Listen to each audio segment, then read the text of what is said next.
Hello everyone, welcome to all of you on my YouTube channel Plus English. I am Shraddha Khandelwal and today I am starting a new class of English which will be very helpful for 10th class students. So let's begin. So students, जो आपका first chapter है अ letter to God, ये लिया गया है आपके first flight book से। अ letter to God, जैसा कि इसके नाम से ही हमें समझ में आता है, एक लेटर जो कि किसे लिखा गया है, भगवान को लिखा गया है। इस चैप्टर को लिखा गया है जी.एल. फ्यूएंट्स के द्वारा। जी.एल. फ्यूएंट्स, जिसे हम सबसे पहले राइटर को समझ लेते हैं। जी.एल. फ्यूएंट्स, इनका पूरा नाम है Gregorio Lopez Fuentes. Was a Mexican writer, जो कि क्या थे, एक मैक्सिकन राइटर थे। Known for his best work a letter to God, और जो कि जाने जाते हैं इनकी एक बहुत ही प्रसिद्ध वर्क से जिसका नाम है अ लेटर टू गॉड। देखिए स्टूडेंट्स, ये जो स्टोरी है अ लेटर टू गॉड, ये पूरी बेस्ड है फेथ पे। फेथ यानी कि विश्वास। विश्वास क्या है और किस पर है? ये विश्वास भगवान पर किया गया है। यहाँ पे हमें एक प्रोटैगोनिस्ट देखने को मिलता है जिसका नाम है लेंचो, और लेंचो के अराउंड ये पूरी स्टोरी चल रही है। तो हम स्टार्ट करते हैं इस चैप्टर को। बिफोर यू रीड, यहाँ पे आपका चैप्टर शुरू करने से पहले एक दिया गया है बिफोर यू रीड, हमें इसे पहले पढ़ने होगा। दे से फेथ कैन मूव माउंटेन्स, यहाँ पे एक बहुत ही अच्छा कोटेशन दिया गया है। फेथ कैन मूव माउंटेन, यानी कि विश्वास जो है वो पर्वतों को भी हिला सकता है। लेकिन ये विश्वास हो किस पर? But what should we put our faith in, लेकिन ये विश्वास हम करें किस पर? यहाँ पे क्वेश्चन मार्क है, हमसे क्वेश्चन किया गया है कि विश्वास हम करें किस पर। This is the question this story dedicatedly poses, ये जो क्वेश्चन है, ये स्टोरी हमसे बहुत ही कोमलता से डेडिकेटली प्रस्तुत कर रही है। और इस क्वेश्चन को, Lencho is a farmer, Lencho एक फार्मर है, एक किसान है। Who writes a letter to God, जो कि पत्र लिख रहा है भगवान को। When his crops are ruined, जब उसकी फसल क्या हो जाती है, रुइंड यानी कि नष्ट हो जाती है। आस्किंग फॉर 100 पेसोज, और वो 100 पेसोज की डिमांड करता है गॉड से। पेसोज, जैसा कि मैंने आपको बताया, पेसोज एक अमेरिकन करेंसी है, जैसे कि इंडिया में रुपी चलता है, उसी प्रकार से पेसोज एक करेंसी है। Does Lencho's letter reach God, यहाँ पे फिर हमसे प्रश्न पूछा गया है कि क्या लेंचो का लेटर भगवान तक पहुँचेगा। Does God send him the money, क्या भगवान उसे पैसे भेजेंगे। Think what your answer to this question would be, सोचिए कि आपका आंसर क्या होगा इस क्वेश्चन को लेकर के। एंड गेस, और अंदाज़ा लगाइए, हाउ द स्टोरी कंटिन्यूअस, और किस प्रकार ये स्टोरी कंटिन्यूअस आगे बढ़ेगी। Before you begin to read it, इसे पढ़ने से पूर्व। इसके बाद यहाँ पे एक एक्टिविटी दी गई है। ये एक्टिविटी जो है आपके पोस्ट ऑफिस में जाने के बाद जो पूरी प्रोसेस होती है मनी ऑर्डर करने की, उसको लेकर के दी गई है।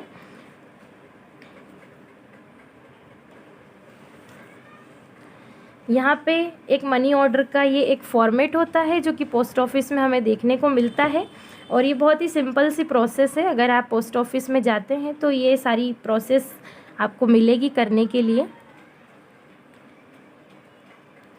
यहाँ से हमारा फिर से चैप्टर जो आगे स्टोरी है वो स्टार्ट हो रही है। The house the only one in the entire valley, valley यानी कि वो घाटी, उस घाटी पे सिर्फ एक ही घर बना हुआ था। Set on the crest of a low hill, crest यहाँ पे कहा गया है जो टॉप ऑफ अ हिल होता है, यानी कि हिल के ऊपर की जो चोटी होती है उसे यहाँ पे क्रेस्ट कहा गया है।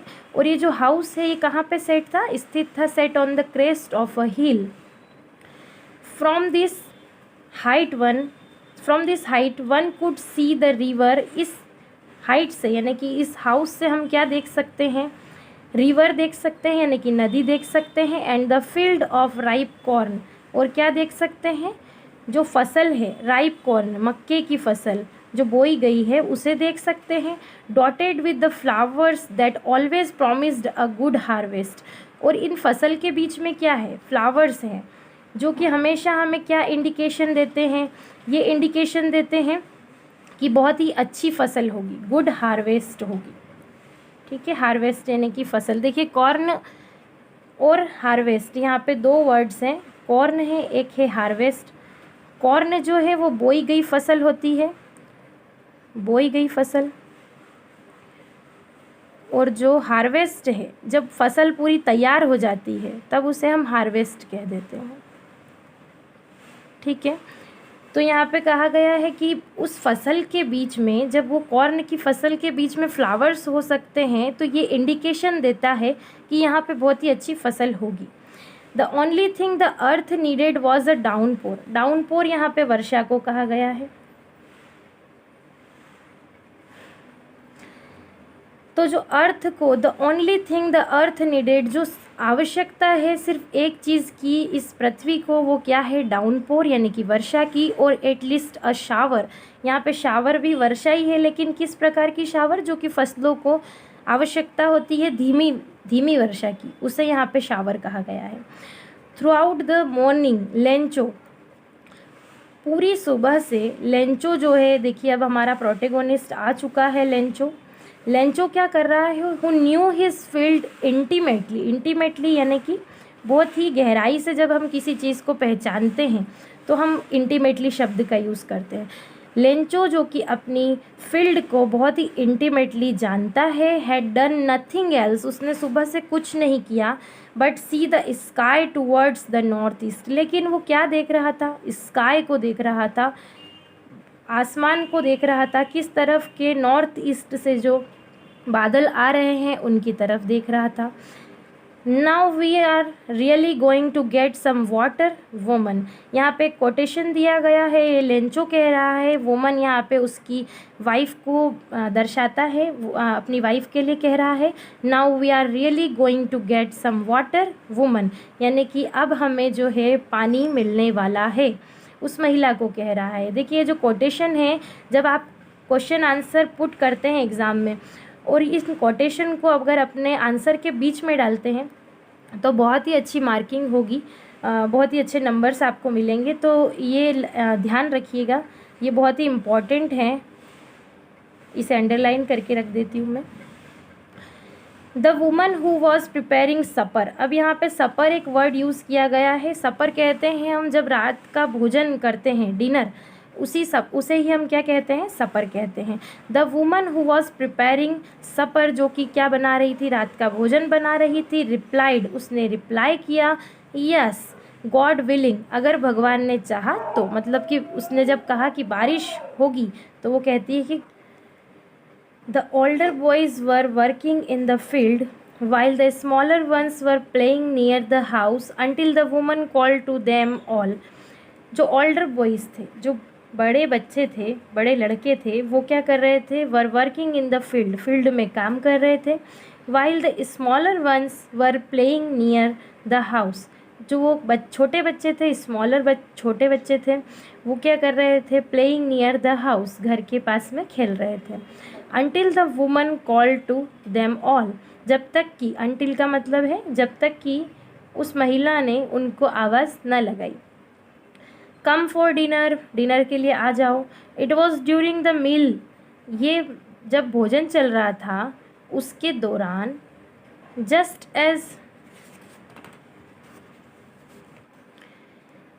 एज लेंचो हैड प्रेडिक्टेड, यहाँ पे प्रेडिक्टेड का मतलब है भविष्यवाणी करना,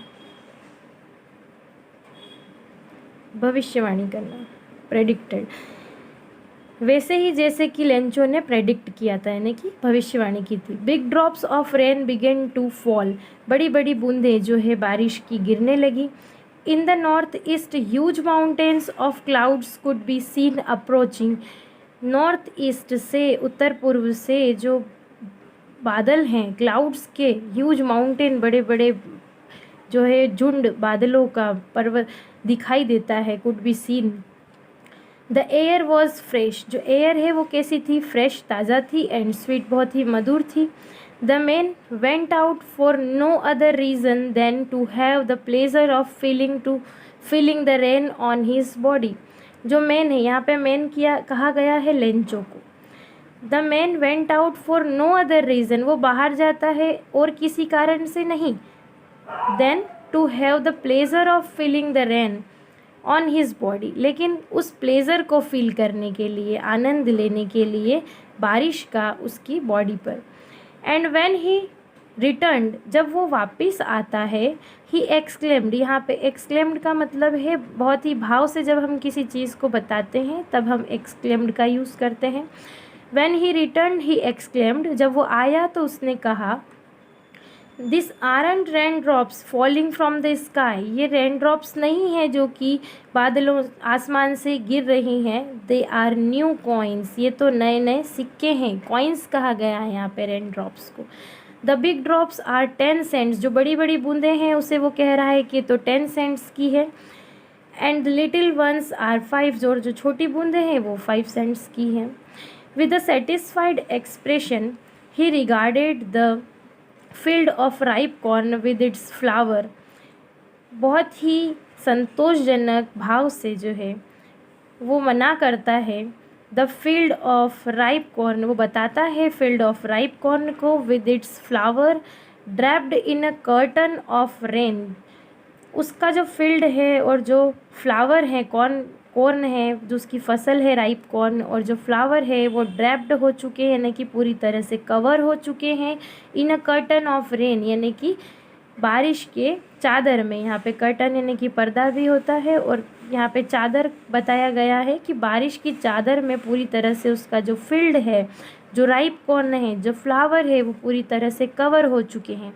but suddenly a strong wind began to blow, and along with the rain very large hailstones began to fall, लेकिन अचानक क्या होता है, एक स्ट्रॉन्ग विंड, बहुत ही तेज़ हवा बहने लगती है, और उसी के साथ में rain very large hail stones, जो बहुत बड़े बड़े, यहाँ पे हेल स्टोन कहा गया है ओले को, किसे कहा गया है, ओले को, तो बड़े बड़े ओले यहाँ पे गिरना, बिगेन टू फॉल, गिरना शुरू हो जाते हैं। This truly did resemble new silver coins, यहाँ रिजेंबल का मीनिंग है प्रतीत होना, ये पूरी तरह से ऐसे लग रहे हैं जैसे कि सिल्वर कॉइन्स, चांदी के सिक्कों की तरह ये प्रतीत हो रहे हैं। The boys exposing themselves to the rain ran out to collect frozen pearls, जो बॉयज़ हैं वो पूरी तरह से खुद को एक्सपोज करते हैं और बाहर आते हैं कलेक्ट करने के लिए फ्रोज़न पर्ल्स को। यहाँ पे हेलस्टॉर्म को, हेलस्टोन्स जो हैं, ओले हैं, उन्हें पर्ल्स भी कहा गया है। कौन सी पर्ल्स, जो कि फ्रोज़न यानी कि जमी हुई है। It's really getting bad now, अब ये बहुत ही बुरा हो गया है। एक्सक्लेम्ड द मैन, यहाँ पे फिर मैन वही लेंचो के बारे में है ये मैन।